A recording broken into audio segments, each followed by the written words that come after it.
All right, everybody, it must be Saturday night. So hopefully, all you other people who were home on Saturday nights are with me, and we're going to get started soon. I'm just seeing some comments already, so people must have gone on there to comment before I even saw it. So good stuff.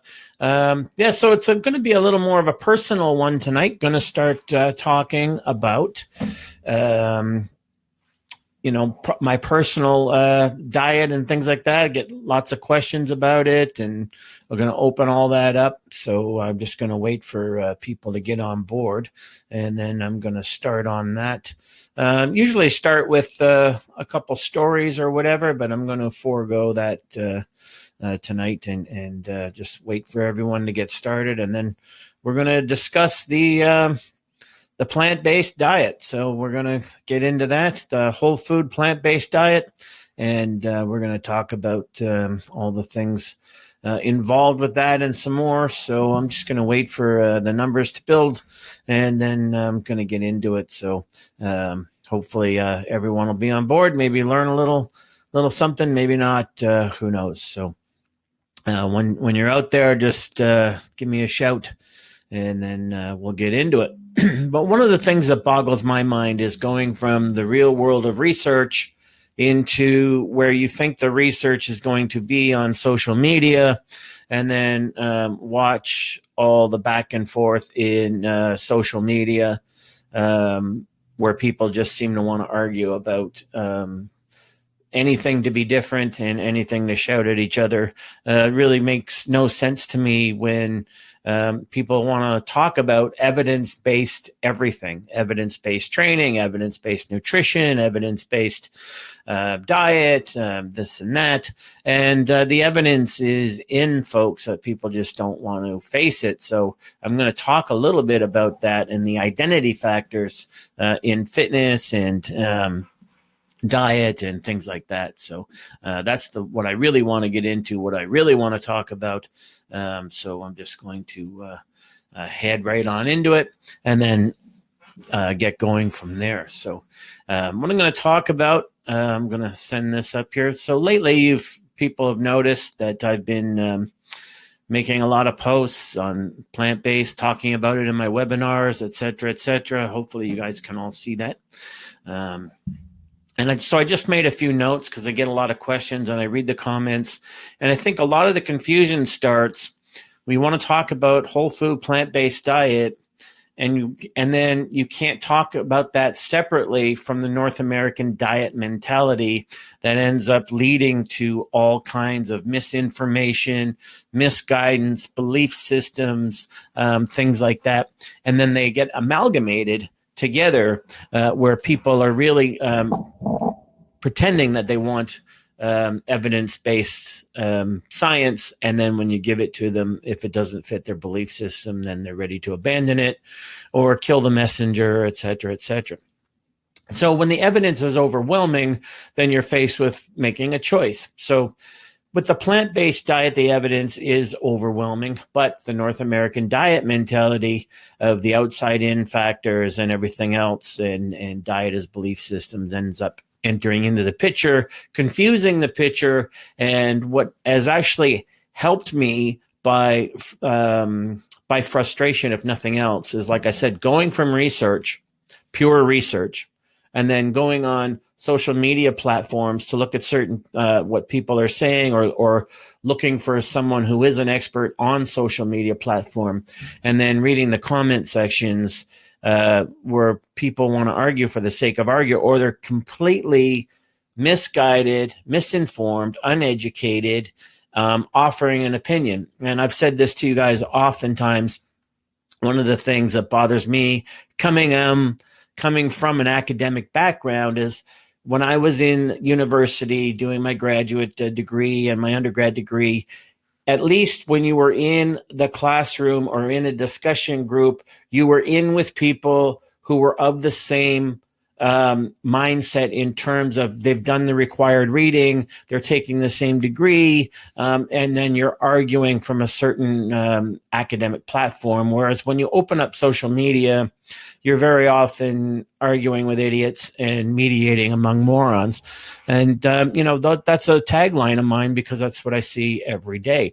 And even when I post research, if people don't like the research, then they make up silly stories about it. Like, even last night's Facebook post that I made, someone said, well, it doesn't matter if foods are processed. Well, that's an ignorant comment from an ignorant person, because my last week's webinar, I went through that and all through the research in my book, Understanding Metabolism, is all about how that does matter. So we're going to talk about the whole, the plant-based diet, but we're also going to talk about it in reference to the North American diet mentality. One of the problems with the North American diet mentality is labels, labels, labels. Everyone needs a label. So what do you mean plant-based? Every time I make a post or the questions come in, well, what does plant-based mean? Well, I think that's self-explanatory, but people want to break it down. Oh, do you mean vegan? Oh, do you mean this? Oh, do you mean that? And this is just reflective of the unnecessary confusion of the North American diet mentality that needs to label everything in terms of a diet, or worse, needs a purity stamp to be a member. Well, you're not really vegetarian if you do this. You're not really vegan if you do that. You're not following us if you're a member of this tribe. It's not really evidence-based if you're doing this. And that becomes problematic because that's the imprint of the North American diet mentality that sabotages what the evidence actually is and what it says.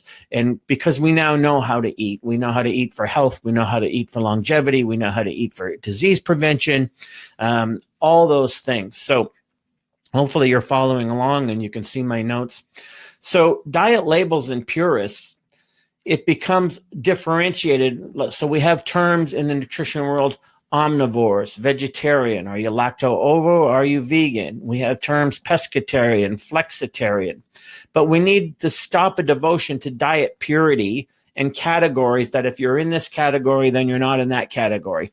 And if you label yourself this way, then you can't do these things. So we need to just note broad-based diet lifestyles. You don't need to be married to a diet type or a diet agenda. It's a lifestyle that you follow, and you can have lifestyle interruptus. That's fine. Online, people love to invest in the narcissism of small differences. They want to put their ego out there and say, you're not one of us if. And it's not about being one of us. It's about what the evidence has to say and how it has to say it. Diet is a lifestyle, not a religion. And this is the problem with the North American diet mentality. Instead of using these terms, omnivore, vegan, lacto-ovo, pescatarian, to describe a diet lifestyle, people are now using these terms to define who they are. So then they have territory that they have to defend. So if someone comes in and violates that territory by saying something, like I always say, keto is absolutely ridiculous and is something I believe in, well, instead of people acknowledging that I'm talking about a lifestyle, diet lifestyle, people who define themselves by diets are offended by that comment. And then you get the tribal warfare and you get all these things that confuse the issue. So we need to get back to using terms that describe diet lifestyles, all right, but not using these terms to define who you are. And that's because of the North American diet mentality. And that's because of the nature of social media, where everyone has a position to defend rather than an open mind to learn with and to learn from. So let's talk generalities. Diet is lifestyle. No matter what you eat or how you eat, to define yourself by a diet is to negate yourself. To think only in terms of, I follow this way of eating, therefore I am, right? Like I think, therefore I am, is to minimize yourself and negate yourself to a very, very tiny scale. And yet that's what people are doing because of the North American diet mentality. As soon as I talk plant-based nutrition, evidence-based plant-based nutrition, people want to put you in a camp. So they're like, well, what are you saying? Are you this? Are you this? Are you this? Well, I thought I was being quite clear, but I'll play the game. So the most general label that applies to health and well-being is healthy whole foods, plant-based. And that is pretty much beyond debate anymore. I mean, it really is. The evidence is pretty clear and pretty one-directed, and we'll get into that as we go. So you can consider this on a sort of sliding scale if you wish. That's one of the things I posted the other day when people ask me, what does plant-based mean? Well, don't look at it as an all or nothing black or white thing. Look at it as a sliding scale. How much of your particular diet is made up of whole foods that are unprocessed and plant-based? So then you can talk in terms of degrees. You can use that as a sliding scale of being 100%, 80%, 70%, 60%. And then you're talking more about the lifestyle of dieting rather than talking about defining who you are because of the way you eat, which to me, I can't imagine being someone whose life is that tiny, who wants to be labeled and defined because they belong to a nutrition camp. That makes no sense to me. And that confounds and confuses and clouds the issue because everyone is taking a position to defend. Whereas if you want the evidence-based, the evidence is there, but you have to have an open mind to be able to hear it. So hopefully that makes sense. So what I'm talking about now from a bad self is that, yes, I think people have gathered and want me to talk about it, so I'll talk about it. I wasn't going to talk about it because most of my stuff is about helping you all with your diet and fitness and training goals and things like that. But yes, I am breaking vegan if you want to, breaking vegan if you want to use the Breaking Bad terminology. So now, I've made a lot of changes, and I'm just starting. It's a new thing, but it's a very exciting thing. So, but here we go again with people who are sort of in on it, asking me questions that reflect the North American diet mentality. I take egg whites out of my diet, and now I have flaxseed and chia seeds. Well, there's fats in those. So am I still low fat? Am I still carb-based? How does that upset my macros? How do I know which I am now? Well, if you followed my lecture last week, I don't know and I don't care. And none of that matters anyway. In real terms, we need to stop defining nutrition camps by perfectionism and precision. I know this term precision in nutrition has value online, but it doesn't have value in the real world of real people eating in real ways to sustain their lives in ways. So we got to stop with this whole idea that nutrition is a mathematical formula that needs to be figured out and figured out within the camp you belong to, whether you're no carb or low fat or whatever. But that is the imprint of the North American diet mentality on people and the outside in nature, that if people don't shake that, then it doesn't matter how healthy your diet is and stuff. You're still looking at something from the wrong lens. You're looking at it from the outside in, where you should be feeling it from the inside out. And that doesn't make much sense. So once again, the narcissism of small differences where people want to argue about nonsense. And then they want to uphold a study, like one single study, instead of hundreds of studies that would speak in the other language. So the narcissism of small differences in terms of being a member of a nutrition camp or a nutrition tribe, you're only hurting other people with that. But it's the whole food plant-based diet is what matters, and the rest is a trap of the devil being in the details. So how many carbs, how many fats, how many things like that?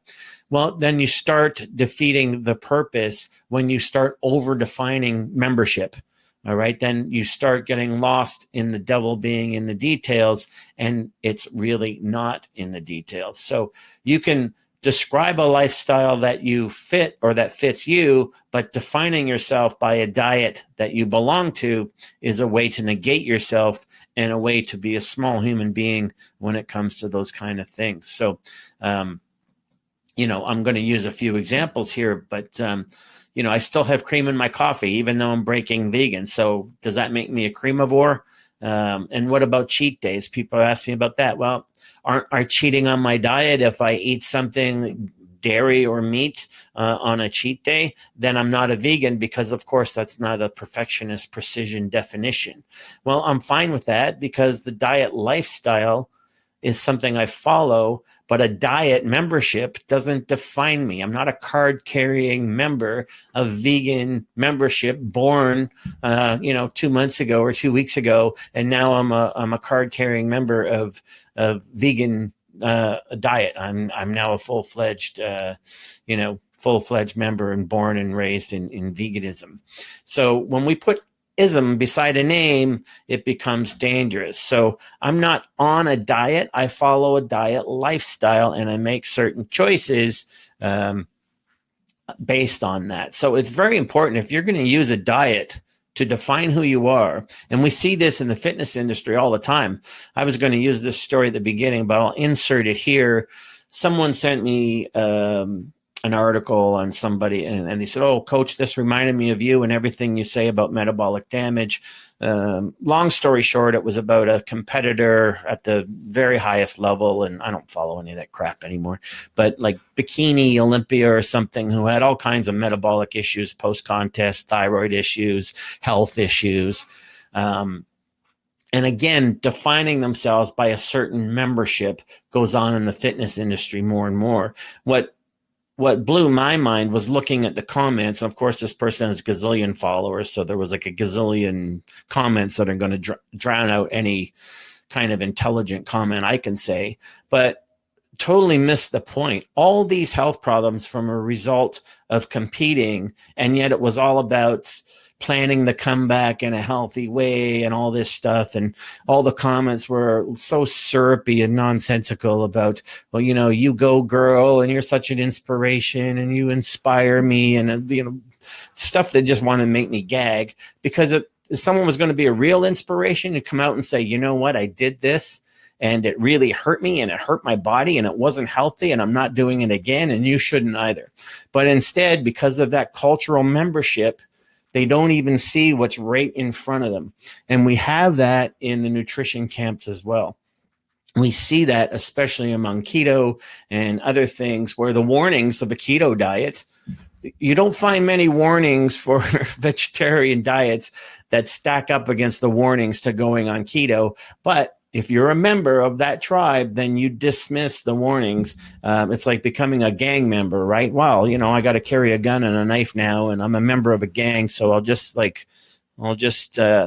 that down and concentrate on the things it does for me. Well, that's what happens when you use these things to define who you are rather than describe the lifestyle that you live. So very, very important that we get across these things. So on a cheat day, I just know from my last few cheat days, I haven't had anything dairy or animal protein related, because right now the thought of it kind of is revulsive to me. But I'm not ruling it out forever and ever. And I'm not saying down the road I won't have a cheeseburger or a pizza, or I don't know, and I don't really care, because the vegan lifestyle is 6 days a week, every single meal, 5 meals a day, without any animal protein or animal fats, is pretty much vegan. So you can say I'm breaking vegan, but on a cheat day, if I break the membership rules and I have to give my membership card back, then I'm okay with that too, because this is where the North American diet mentality has run amok, especially online, where people want to be members of tribes and define themselves by a diet that they follow. And for me, that just means you're a pretty hollow human being if that's what you're using to define yourself. So you need to consider that this constant desire for diet labels is what causes trouble and makes people more confused or more self-defeated. As an example, if I had the other mindset of breaking vegan, oh, now I'm vegan, so I can't have X, Y, and Z anymore, and then I go out on my cheat day and I have it, well, then I feel bad about myself because I've cheated on my diet. That makes no sense to me either. So a diet mindset, and I've talked about this in many of my books, that wants to focus on what you can't have rather than on what you can have, is the wrong mindset for diet connected well-being and well-doing and living in this world of food abundance. People will often choose a vegan lifestyle, vegetarian lifestyle, for that exact reason. One of the most ridiculous things I heard recently was now there is a vegan version of keto dieting. That to me sounds dangerous, sounds very, very dangerous, that you're going to link those two things together. That's for people who have serious weight and food issues and body image issues, who want to hide behind a label and call it healthy. And we see that all the time in the fitness industry as well. People who are anything but healthy, and then they come around eventually and admit to all their struggles. So orthorexia, hiding behind veganism, again, that's a cultural membership that you can glorify, but it's not doing anything healthy for you. And again, rather than using these terms to define a diet lifestyle, you use these terms to define who you are. You're on very, very shaky ground. We've seen a lot of recently on social media people come out who were former orthorexics, who were waving the flag of certain ways of eating, and yet behind the scenes were more limiting more and more foods, can't have this, can't have that, the psychological damage that did on them. And then they came out later and said, what they were actually suffering, psychological issues. Why? Because they define themselves through their diet, rather than talking about a various diet lifestyle and using a label appropriately. So it's dangerous ground, and I hope you guys are getting that. If you're getting that, then by all means, put your spread your emoticons out there, and share that out there. So so I want to get across that. I am, yes, people have been asking, it sure sounds like you're vegetarian now. Yeah, I am. But I also, have a mission. I've had a mission for years and years and years to help people that are out there. So, in the last year, maybe a little more, the mountain of research has come my way. Really left no room to equivocate on it anymore, and to make the choice to go vegan, which hasn't really been all that hard. But I also want to share the hows and whys of where that came from. So we got to look at the tribal nature of all this. Most people only pretend to want the objective truth. And then when you give it to them, they want to give you a whole list of yeah buts, even if the research, I posted research just the other day, and then one of the comments was, is this peer reviewed? I don't post any research that isn't peer reviewed. So it was just one of those things where if it doesn't fit someone's belief system, then people don't want to hear it. But they pretend they want the truth as long as that truth fits their agenda. What they really want is their own reinforcement for their version of the truth. So that happens a lot, where we see people who are, meat first eaters, and they want to look for anything that'll reinforce that. But unfortunately, or fortunately, the research is overwhelming now. It's not equivocal, it's unequivocal. But most people want to reinforce their current belief systems. And that's what struck at me the most when I was doing the research for this, and then following up with YouTube and things like that, lectures, where I told you in previous episodes, some of the podcasts that I was forced to listen to, because I don't follow anyone else on social media. It's not my thing. But the people who were trying to defend meat eating they weren't making any sense. And when they did talk of stuff that was completely conjecture, they offer no research to back up their opinion. They just throw stuff out there. And I see that even on my own site when I post stuff that people will come and comment, who obviously don't know who I am and don't know that I've written books and don't know that I do my research. And they'll tell me, like just last night, someone commented, well, it doesn't matter if food is processed. It matters how many calories you're eating. And I'm like, well, then you obviously haven't listened to me for the last year. And not that you just listening to me is the point, but listening to me that I bring research with me that verifies the things that I say.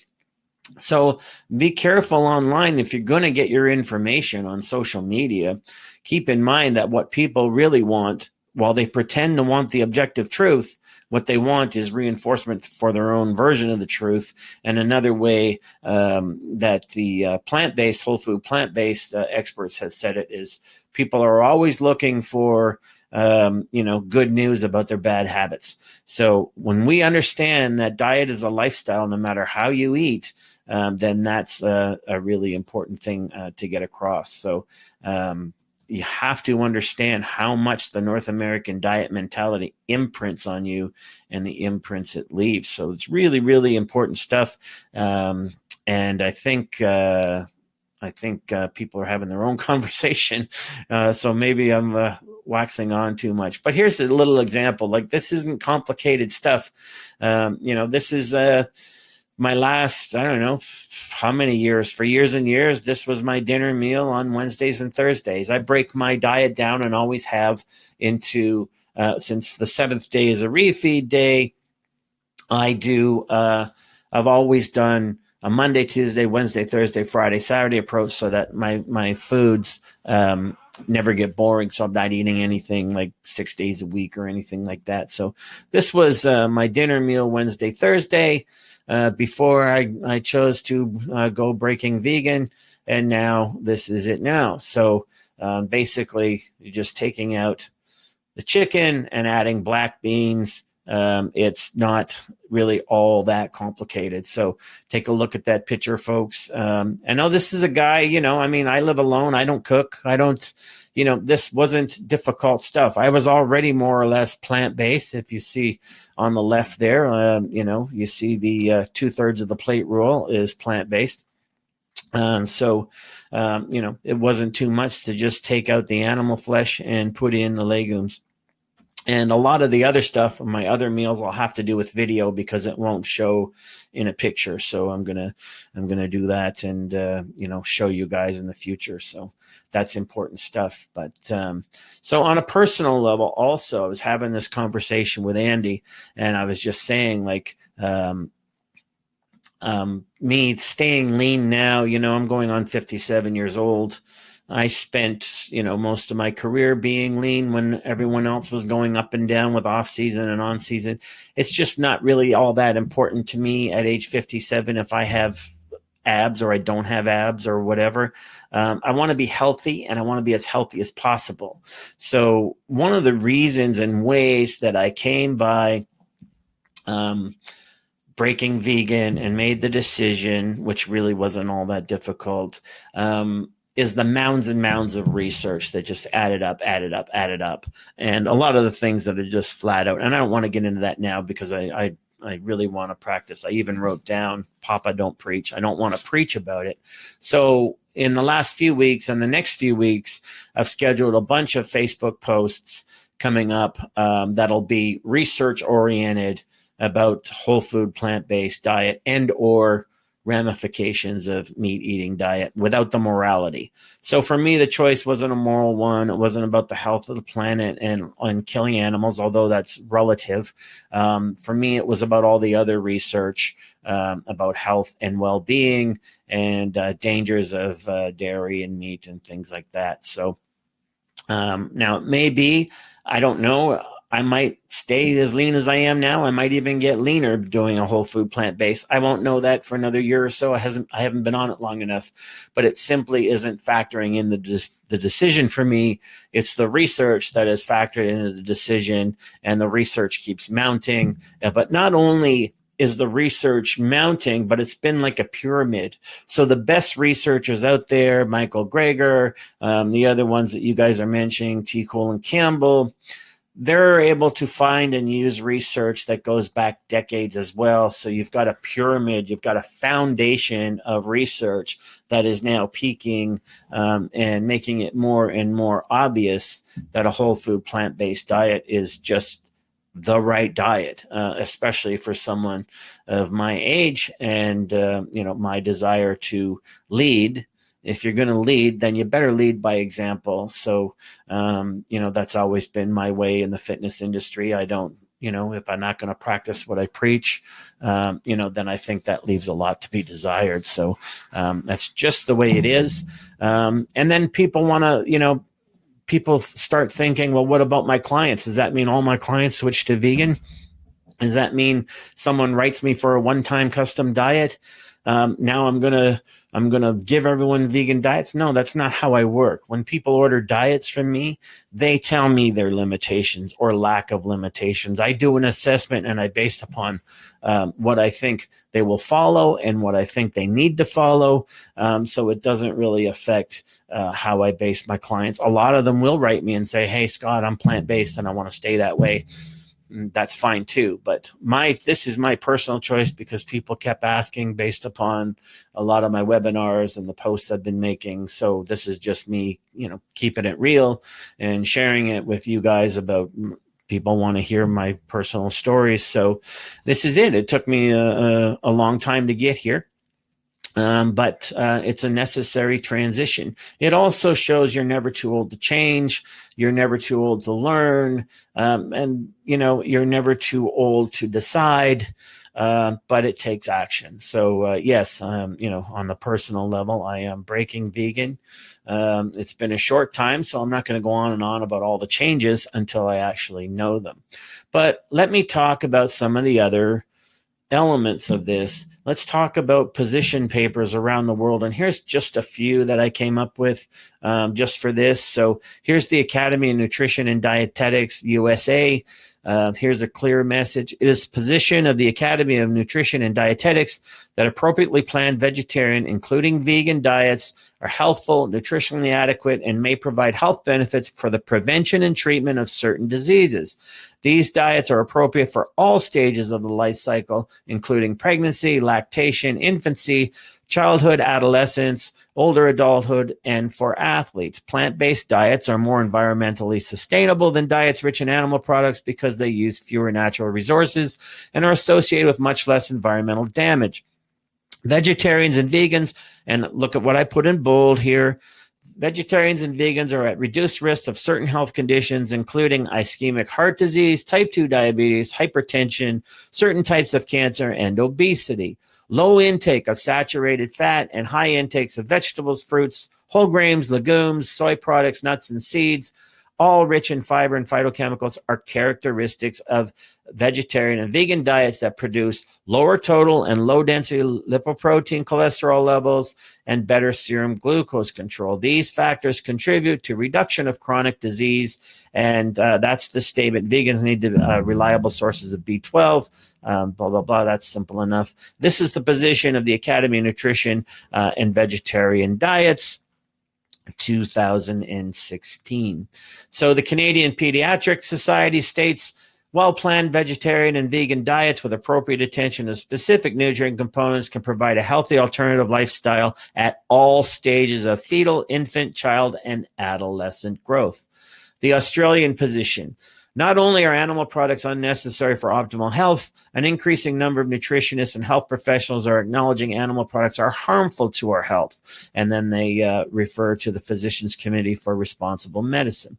This is supported by decades of good research, see Nutrition Facts, and Dr. McDougall's Health and Medical Center. A healthy vegan diet helps reduce the risk of heart disease, stroke, cancer, obesity, and diabetes, some of Australia's top killers. So, I could go on and on here with position papers of public health organizations on a global scale whose missions are just that, the public health. Only the fitness and diet industry gurus want to argue over this issue, an issue that's been overwhelmingly decided with recent research, such that you see position papers that I just read to you. So people claim they want the science. people claim they want the research, but when it doesn't fit their agenda, then they want to abandon that and they want to kill the messenger. But when the message is so powerful and so strong, and you do the amount of research that I do, then really the choice was made for me. So this isn't a hard right-hand turn. This was just an intelligent, directed, direction to follow based upon other leaders in the industry that I trust and respect. But only fitness and diet industry gurus want to confuse this and argue over this and make it infinitesimally about being memberships of certain tribes. But when you say you want academic peer-reviewed research and it's overwhelming, then stop pretending you want the objective truth when what you really want is something that backs up what you believe. So we need to keep in mind that the actual truth in our modern world of food abundance, illness and disease are caused by overnutrition, not undernutrition. Problems with certain cancers, diabetes, heart disease are the results of eating too many calories, too much processed food, too many animal products, too many saturated fats. It's overnutrition, not undernutrition. When people are still trying to say that there's a problem with vegan diets with not getting the nutrients you need, that's just not true. We don't live in a world. We live in a world of such food abundance and enriched foods and enriched environments, even without supplements. It's not true. Undernutrition was a problem of the past. Scurvy, kwashiorkor, marasmus. You don't hear these words anymore because they're gone in the world of food abundance. So really, really, really important stuff. But we need to stop letting the North American diet mentality intrude into our awareness and stop using those things as reasons. So, and even Andy, protege Andy Sinclair, has gone vegan, completely coincidental. Funny story behind that. Here's one of Andy's vegan meals. Potatoes, and he's a better cook than I am, so he actually puts the apron on and does his thing. But potatoes, sweet potatoes, there's some cauliflower and peppers there, I think, veggies and olive oil, and that kind of thing. So you can see, that the reason for going whole food, plant-based, and then for me to go vegan was just a pretty obvious one. So that's the story. I'm going to get rid of the PowerPoint now and bring myself back, and we'll get to your comments. Let me just, we got people from all over the world. So Ashley's just saying, so grateful to be free from the detail devil. Whole food, plant-based help break my chains. Yeah. And I still get, Ashley, I still get so many people who are outside in affected and still don't get it. They still want to make it about calories and grams and macros and even on last week's webinar, that just isn't the case. So, so Lydia's just saying she uses a bit of half and half in her coffee, but not too much. And, that's the thing, Lydia. So what does that, we both have to send in our membership cards and we're no longer vegans or whatever, or, it gets to be pretty ridiculous. So, so Andy, I thought you were joining me. You got the link on your Skype. Andy's just a quote from Colin Campbell's book. Oh, that reminds me, I wanted to say something about that. And this is T. Colin Campbell. I have heard one doctor call high protein, high fat, low carb diets make yourself sick diets, and I think that's an appropriate moniker. Me too. Amen to that. Keto nonsense. You can lose weight by undergoing chemotherapy or starting a heroin addiction, but I wouldn't recommend those either. Boom. I knew I had to get a boom in there somewhere tonight. And the thing is, T. Colin Campbell, when he came out with the China study, the backlash from that, he really underwent some really unfair personal attacks. And that's, again, people who want to define who they are through the diets that they follow and their membership card. Here's a man who's devoted more than 50 years of his life to objective research. And, I think that is really, really unfortunate. And other researchers have stuck up for him. So it's a really important thing to acknowledge because he went through some really unfair stuff. And the same thing here, the documentary Forks Over Knives, it came under well-earned critique. It was criticized for being a little one-sided or a lot one-sided, and it was. But at the same time, you don't throw the baby out with the bathwater. Just because that one documentary was one-sided doesn't mean that the mountains of research that exist all of a sudden are null and void. These kind of arguments make no sense at all. So very, very important. And people are just mentioning other doctors and stuff. So Jason just saying, hopefully I didn't miss too much. Hoping to learn about protein and B12 on this approach. B12 is really a non-issue, Jason, especially if someone's on the cycle diet, because on a refeed day, you can basically have all kinds of enriched products, any of the soy milks or almond milks or things like that. All kinds of those things, will guarantee you'll get what you need. Only, I would say, in the age population is it going to be an issue. But let me just, so I'm grabbing the big book, Modern Nutrition and Health and Disease. All right, 3,000-page textbook. And the part about protein, we used to think in vegan diets that you had to do food combining to get the actual amino acids, but that is no longer the case. So let me just read from page 1641. It can be concluded that combinations of plant foods consumed throughout the day provide adequate amino acids for nitrogen retention and use. Plant proteins, well-processed soy isolates are just as digestible as egg protein. Vegetarians in general consume less protein and even less animal protein than omnivores. However, studies have consistently shown that they more than meet the recommended dietary allowances. Current evidence suggests that a lower intake of animal protein may be beneficial and can lower urinary calcium excretion and slow the progression of renal disease. In addition, compared with sources of animal protein, sources of plant protein contain less fats, et cetera, et cetera. So that's in the big book, Modern Nutrition and Health and Disease, that this whole protein thing, Andy posted one of his vegan meals on Instagram. And of course, one of the first comments was, well, where's the protein?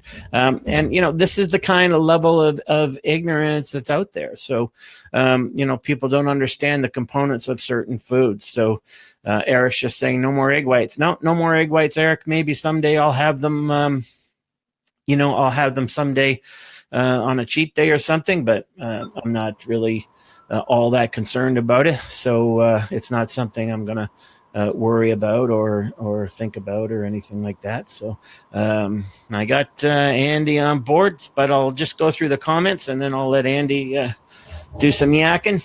So Lydia's just saying she's been dabbling in it for about a year and finally decided to adopt it 95% of the time. About 2 months ago, found the research overwhelming. The research really is overwhelming to people who want to do the real research. That's the problem. So Jason's just saying, I had tried a vegan approach heavily leaning on fruits, 80-10-10, due to the breakdown of I felt good, but I looked like I was retaining a lot of water. Then you just switch it up, Jason, to other components. So it's still a worthy comment. Ange is just saying, here in Australia, we are trialing in all aged care facilities across Australia soya products twice a week in their meals. It's the wave. It's what's coming. And then that's it. Shanae's just saying, I like what you're saying, but I personally really like meat. Perhaps when I dive more in the research, I really like meat too, Shanae. And I can't even look at it now after all the research, but you have to do all the research and it's a lot. So this is what I'm saying when people want to, ignorance is bliss and hear no evil and that kind of stuff. So, when you expose yourself to the real research, it's not about if you like something or not. It's about what it might or might not do for you. So, Hey, Maddox, look forward to your lectures every week. Have a question regarding your training and diet feedback, instances where your clients, where you encounter faulty biofeedback, psychosomatic symptoms, false positive. Absolutely. Absolutely. All the time. A lot of people with a lot of diet issues and eating issues that I have to look between the lines and point out to them that, what they believe to be happening may not be. We see this a lot of the times too, Maddox, in people who, again, hiding behind diet to define them. They'll say, I can't eat. My doctor won't let me eat uh, meat, dairy, grain, gluten. And the list is so long, it would be impossible to be allergic to that many foods and still be alive. You would have, through childhood, have had some kind of really, really serious health issue if you were truly allergic to all those foods. So I could do a whole webinar just on that one, Maddox, and maybe I will in the future. But so that's my presentation. Well, what do you got, Andy? What do you got for them in terms of your decision and stuff? I mean, people are probably going to think I cracked a whip and made you go vegan, but give them the straight scoop. Yeah, this is actually something I've been probably mulling over for the last 4 years or so. It certainly wasn't on on a whim or anything. Like, this was something that I've been reading into, doing a lot of research on, and it was just getting to the point where it's undeniable. I mean, and even research aside, this is just really how I want to live my life too. I think eating more plant meat. I'm not a huge meat eater. Like, I think I was mainly just doing it because I thought I had to, right? I thought I had to eat more animal protein. Animal proteins, we've been conditioned in the fitness world to believe that animal protein is up here, and you can't get enough essential amino acids from plant-based foods, which is been debunked many times over. I think it was debunked when Lincoln was in office, right? Well, I mean, my mentor Bill Pearl was a vegan, like way back in the 90s and the 2000s. Bill Pearl went vegan, like, yeah. So but yeah, I mean, when we talk about imprints, and you and I were talking about this when we had coffee the other day, like coming from that world where 1 gram of protein per pound of lean body mass, or when we had to break that down, and then it was imprinted in us that animal protein was essential, and like you said, okay, neither of us are neither of anyone that we would ever advise is going to be Mr. Olympia eating a vegan, but how many of them have the genetics to be Mr. Olympia anyway? Well, exactly, right? You can still be lean, healthy, have a six-pack, and be a vegan. I think we've just been told otherwise, right? Like, it's just there's so much social conditioning with everything, right? It drives the industry. It drives protein supplements. I mean, and there's so many nonsensical arguments online that confuse people. So what they do is they retreat to what they know, and they retreat to what they like. So yeah. Like that previous comment, the lady said, well, I really like meat. Well, you and I like meat. So you retreat to your camp because the overwhelming message is too confusing to bother with. So you just say, I'm just going to do what I'm doing. Then let me just post this comment here. We'll comment on that, because you just mentioned protein supplements, and Jennifer's just saying, what are your thoughts on vegan protein powders? Soy, brown rice, pea, doesn't it fit the criteria? No, it doesn't. If it comes in a canister, then it's not food. Andy and I have walked down. We planned on doing this a couple times. We want to do a video in the health food organic section of our grocery store, and 80% of the stuff in it's nonsense. It's all processed in a canister, in a can. That's not how you were meant to eat these foods, and they really don't need these supplements. If you're, it doesn't take a whole lot. I just read you from Modern Nutrition and Health and Disease that it's pretty easy to get the aminos we need. You don't even need them at each meal combined like we used to think. So that's Unequivocally, I will say no to that, Jennifer. And because of my history in the supplement industry and know what goes on in that, I wouldn't trust anything, whether it has a natural whole plant label on it or not. I wouldn't trust it as far as I could throw the canister. So, you got to comment on that, I'm sure, Andy. Yeah, actually, I have another Dr. Campbell quote. He's just saying, and quote, we now know that through enormously complex metabolic systems, the human body can derive all the essential amino acids from the natural variety of plant proteins that we encounter every day.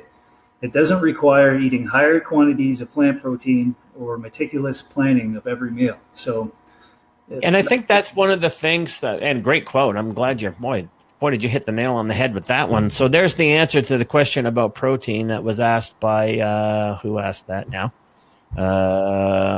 Boy, can't chase him down. Jason, I think it was Jason Morris that asked that. So Andy just hit the nail on the head there for you, Jason. I might get you to read that again in a minute, Andy. It's a good one. But,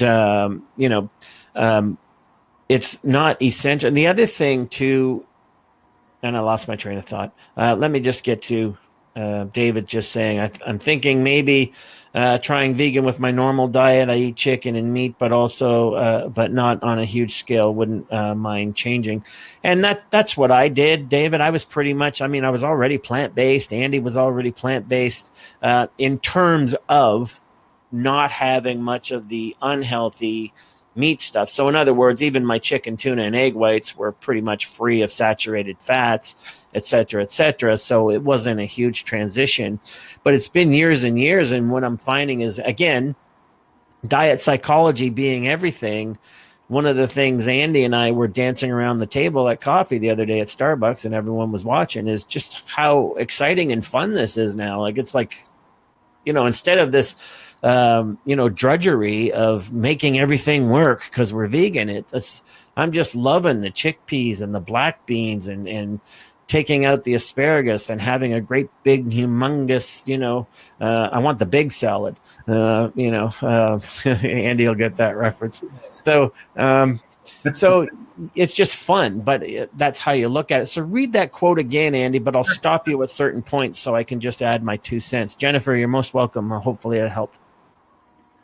Let me just pull it up here. All right. So he's saying, we now know that through enormously complex metabolic systems, the human body can derive all the essential amino acids from the natural variety of plant proteins that we encounter every day. It doesn't require eating higher quantities of plant protein or meticulous planning of every meal. Yeah, that's right there. So yeah. I think one of the things that would scare people off in the past, I know it did me, is like, well, it's just so easy to eat my egg whites, tuna, and chicken and know I'm getting my protein. I don't want to go and I don't want to go and compare amino acid shop and make these things, blah, blah, blah, blah, blah. And what we're learning is don't need to do any of that. Again, this is that North American diet mentality madness now that we're even attaching to veganism. Oh, but what about your proteins? And here's Colin Campbell. And let me stress this again, because this really pisses me off when you've got people in the fitness industry who have been around for all of 20 minutes who are experts. This is a man who's devoted more than 50 years of his life to searching for the truth and who has also adopted a diet lifestyle based upon the objective findings of objective academic truth in research. When you're just searching for the truth and you're not searching to have a side to be on, you see people like Michael Greger, T. Colin Campbell, they're not trying to live by selling you huckster books that have an agenda. They've been in pure academic research for most of their lives, and they're following a diet lifestyle that's reflected in what they've learned through 50 years. Imagine 50 years devoted to something that's longer than you've been on the planet, buddy. So, people tend to just brush this kind of stuff off. oh, well, he's closed-minded. Oh, he's got to. No, you don't get to be a PhD in these things by being closed-minded. When I did my master's degree, part of theory class was all about teaching us how to look at research objectively and to be objective when we search for the truth. So, it's really offensive to me that people who are personal trainers in gyms want to walk around. I disagree with T. Colin Campbell. You couldn't carry his encyclopedia, let alone disagree with him. So let's stop pretending that you know more than you know, and let's start respecting people who are doing all this on behalf of other people. So that's really important as well. So let me get back to the comments. And then Ashley's just saying, doesn't your palate come alive?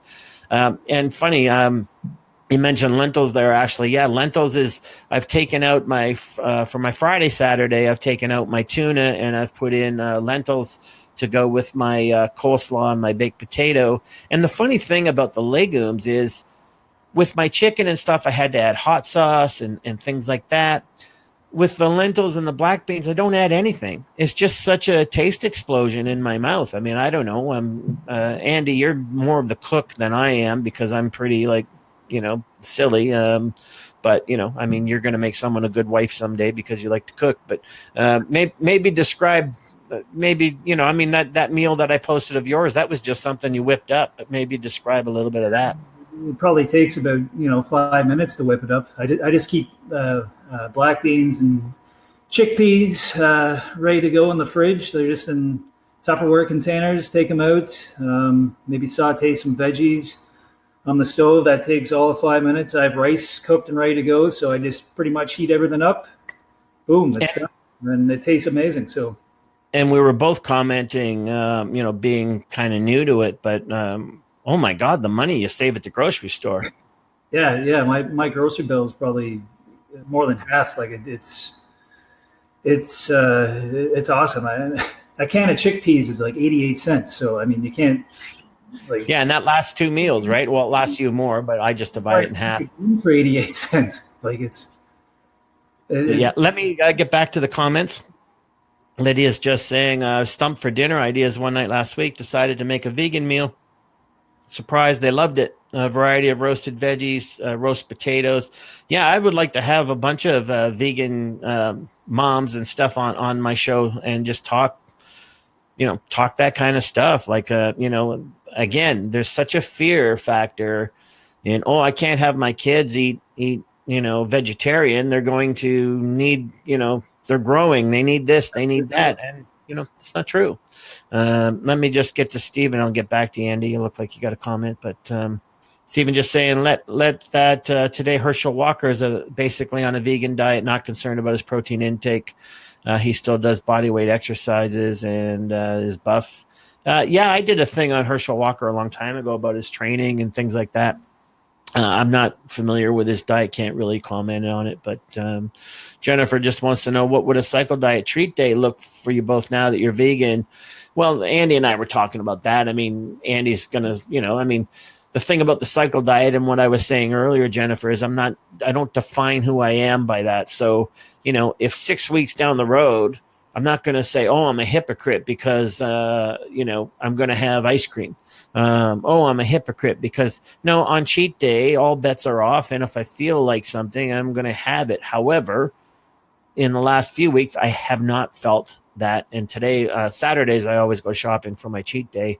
And I'm bypassing most of the stuff I used to consider. Just right now, at least, it's not appealing to me. So, I still go for, the waffles and the syrup and I got Lucky Charms and Captain Crud in the cupboard. And I got, what else have I got in there? Of course, with almond milk and stuff like that. But what else did I buy?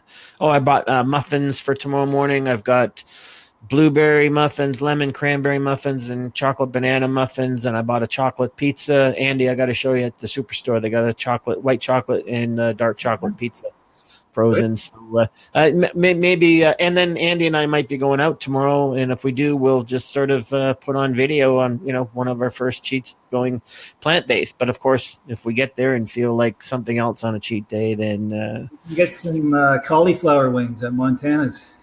That's right. Yeah, we saw those. Remember, we were making fun of those things. They were all fried in temper batter or whatever. So, and Ange is just saying, well, please say that Tim Hortons donuts are still on the menu. Well, yeah, we're Canadian, so that goes without saying, I think.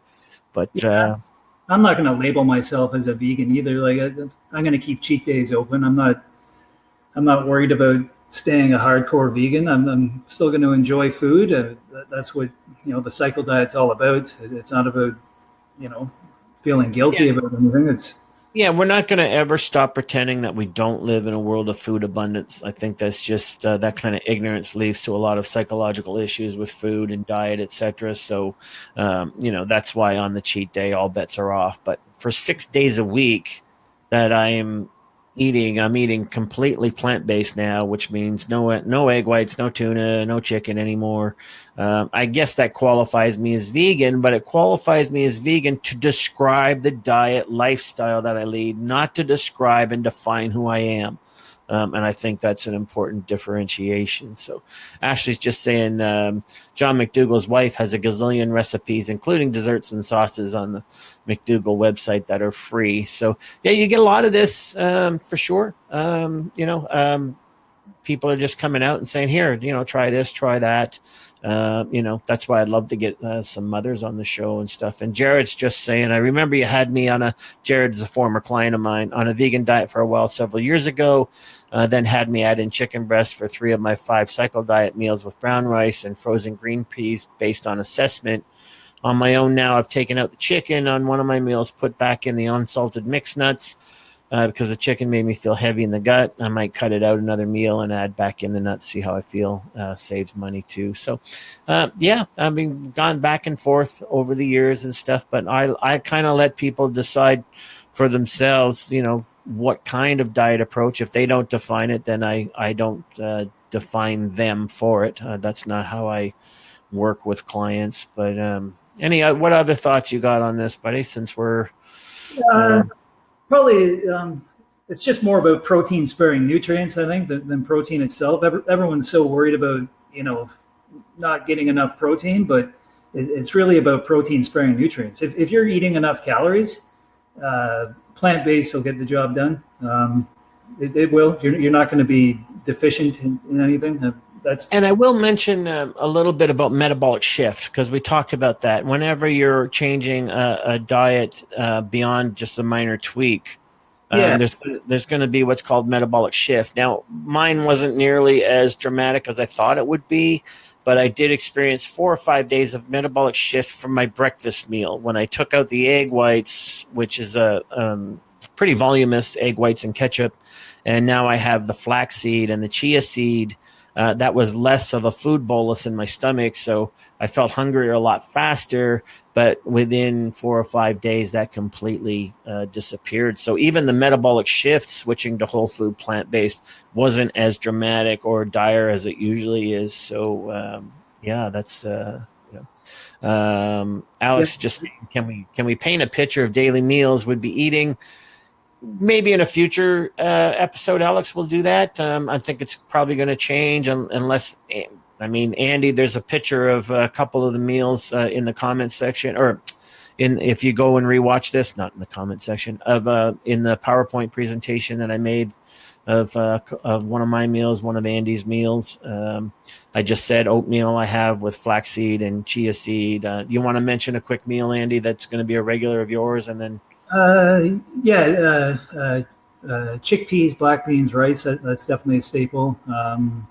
Fruits and nut butter. Potatoes, sweet potatoes, peas, stuff like that. I'm sure there's some other options too. So, and did you get anything decide for a cheat day that's fall in line with this new way of eating, or have you decided yet? Or not really yet. I haven't planned anything for tomorrow yet. I'm just going to wing it, but that will... no pun intended with the wing it. Yeah. We'll see how it goes. So yeah, okay. I definitely noticed a metabolic shift too. Sorry to interrupt you, but just because my breakfast was egg whites and oatmeal, and then I switched to just oatmeal with seeds. So I definitely noticed right after that, getting more hungry than normal. But yeah, that's pretty much gone now. So And just Alex, I've posted in the past, like my second meal of the day is almonds with as much fruit as I can take in, and then my snack meal after that is another type of nut, any kind of nut with tomato juice, and then I have my dinner and stuff. And I've replaced my pre-bed cottage cheese with just frozen fruit, so pretty much spells it out. So that's pretty much the way I'm eating now, but it's pretty simple too. It doesn't take a lot. And then Steven's just saying, Joel Furman, yeah, quite familiar with him, Steven. I think everybody in this kind of whole food, plant-based kind of knows everybody else. I think everyone's quite familiar with everyone else at this point who's saying what. So nutrient dense foods. Do you know of his work? Yeah, I know of his work. Tiffany's just saying lots of great vegan desserts and cheats. You don't even need to cheat. The cheat thing for us, Tiffany, is a part of what we call metabolic optimization. It's about following a specific diet pattern and then hitting calorie spikes, refeeds, in order to optimize metabolism and keep it in a fat burning state. That's all in my book and my course, The Cycle Diet. So that's why we do that. The cheats aren't literally like like cheating on the veganism or like cheating on the diet, but I get what you're saying. You don't need to cheat with off foods, but Tiffany, I think you commented on my Facebook earlier that you raised your kids vegetarian or maybe even vegan, so that would be something I would want to pursue. You can Facebook message me. Maybe we'll get you on the show and talk about a little bit more about that. You obviously have a lot of experience with it. So I've got the academic side of it, and I'm living the lifestyle now. But the experience always helps for sure. So appreciate you chiming in there. What else you got for them, buddy? Before we sign off. I think that's pretty much it. I think we pretty much covered everything there, but definitely. Yeah, and let's just. I just want to make it clear that you and I aren't skipping through the park hugging trees. We're still like keeping it real with everything. This isn't about organic this and all those other kind of things that can often go with this stuff, and the devil being in the details. So not holier than thou. I'm better than you because I don't eat meat. I mean, if you want to eat meat, eat meat. I don't understand where that people get so defensive when. Because they define who they are by the diets they follow or don't follow. So talking about when we started this webinar. Yeah. So and then Dave's just asking any difference in our energy levels. If anything, I would say I've got more energy, but that's the time of year is switching to spring here too. So I don't want to just I just don't want to pin everything to the like, oh, it must be the diet. The weather's changing and I'm back doing my walks again because the winter's over. So that has something to do with it too. So, yeah. So, and a question for you, buddy. Are you going to take a pass or scale back on all the pizzas that you post when you eat 2 whole pizzas at a time? You're going to change that? I don't know if I'll be able to give up cheese on a pizza, but actually, Panago here in Kelowna, they have vegan cheese. Maybe I'll try that out sometime. So yeah, well, that's faux food, right? I'm not going to ever. I wouldn't eat that as part of my regular diet, but I mean, cheat day, anything goes. Maybe I'll try it sometime. Who knows? Yeah. Ashley's just saying, just thanking and saying, yep. Yeah. So hopefully, you guys have benefited out there from being on the show. So that was a personal thing. Another personal thing, I'll just finish with this is, I agree with you, Perry, vegan cheese. That's just nasty. It just even sounds like it would taste like ass. So I don't know. Yeah. I haven't tried it yet, but it definitely doesn't look like real cheese. It looks like I don't know what the hell it looks like. So here's just a final, 2 years ago today, my father passed away and he lived to be 87. But the last few years of his life weren't pretty. Now, this is a person who chain smoked for 50, 60 years, maybe 70 years. I never saw him eat anything green ever on his plate.